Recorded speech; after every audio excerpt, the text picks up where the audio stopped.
ವೀಕ್ಷಕರೇ, ನಮ್ಮ ಚಳ್ಳಕೆರೆ ಟಿವಿಗೆ ಸ್ವಾಗತ. ಇಂದಿನ ಪ್ರಮುಖ ಸುದ್ದಿ.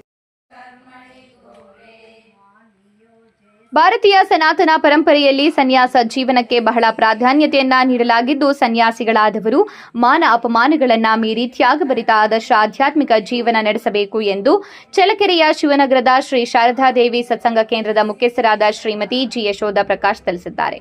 ನಗರದ ಶಿವನಗರದ ಶ್ರೀ ಶಾರದಾದೇವಿ ಸತ್ಸಂಗ ಕೇಂದ್ರದಲ್ಲಿ ಆಯೋಜಿಸಿದ್ದ ವಾರದ ವಿಶೇಷ ಸತ್ಸಂಗ ಕಾರ್ಯಕ್ರಮದಲ್ಲಿ ಭಾಗವಹಿಸಿ ಅವರು ಶ್ರೀ ಶಾರದಾದೇವಿ ಜೀವನ ಗಂಗಾ ಗ್ರಂಥ ಪಾರಾಯಣ ಮಾಡುತ್ತಾ ಮುನ್ನಡೆಸುವ ಮಹಾಶಕ್ತಿ ಎಂಬ ಅಧ್ಯಾಯವನ್ನ ಓದುತ್ತಾ ಮಾತನಾಡಿದರು.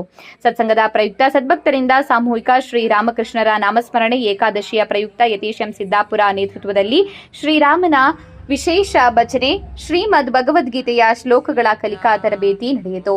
ಸತ್ಸಂಗ ಸಭೆಯಲ್ಲಿ ಶ್ರೀಮತಿ ಸರಸ್ವತಮ್ಮ, ವಿಜಯಲಕ್ಷ್ಮಿ, ಭ್ರಮರಾಂಬ, ವೀರಮ್ಮ, ಕೃಷ್ಣವೇಣಿ, ಸಂಗೀತ, ಗೀತಾಲಕ್ಷ್ಮಿ, ಶಾರದಮ್ಮ, ನಾಗರತ್ನಮ್ಮ, ಭಾಗ್ಯಲಕ್ಷ್ಮಿ ಸೇರಿದಂತೆ ಸದ್ಭಕ್ತರು ಭಾಗವಹಿಸಿದರು.